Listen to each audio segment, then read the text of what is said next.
नमस्कार. ड्रायव्हित भावमध्ये आपल्या सर्वांचं स्वागत आहे. हा सुद्धा परदेशातलाच व्हिडिओ आहे. पहिले व्हिडिओ बघा. व्हिडिओमध्ये नक्की चुकी तुम्हाला कळेल आणि त्यांच्यासोबत काय घडलं ते.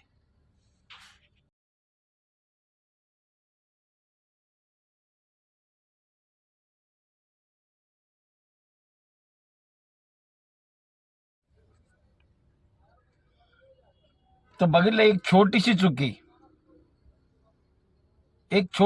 समोरून तो बाईकवाला ह्याने डायरेक्ट टर्न मारला आणि छोटीशी चुकी अख्खं कुटुंब होतं. मला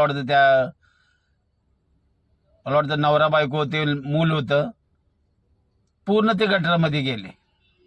तुमची जी छोटीशी चुकी हे अशी घटना घडू शकते. आपला व्हिडिओ बनवण्याचा मुद्दा काय आहे? मग तो विदेशातला असो किंवा आपल्या देशातला असो, व्हिडिओचा मुद्दा काय आहे की ट्रॅफिकचे रूल फॉलो करा आणि आपलं आयुष्य वाढवा. याबद्दल मी व्हिडिओ बनवतो.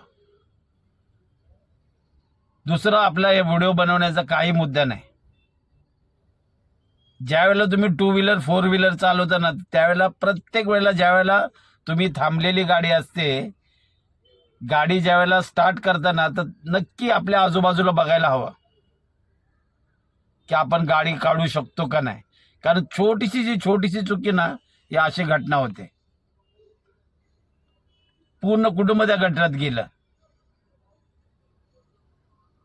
आता लोक म्हणतात की तुम्ही परदेशातले व्हिडिओ टाकता, हे माझे देशातला असो किंवा परदेशातला असतो, व्हिडिओ बनवण्याचा मुद्दा काय आहे की कुठंतरी जागरूकता व्हावी.